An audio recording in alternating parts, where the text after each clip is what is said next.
भारताचे एक सार्वभौम समाजवादी धर्मनिरपेक्ष लोकशाही गणराज्य घडवण्याचा सर्व नागरिकांस सामाजिक आर्थिक व राजनैतिक न्याय विचार अभिव्यक्ती विश्वास श्रद्धा व उपासना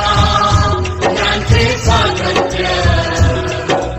दर्जाची व संधीची समानता निश्चितपणे प्राप्त करून देण्याचा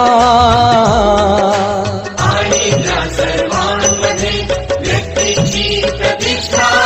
व राष्ट्राची एकता आणि एकात्मता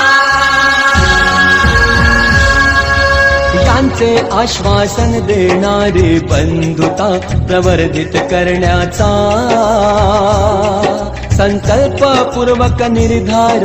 करून आमच्या संविधान सभेत आज दिनांक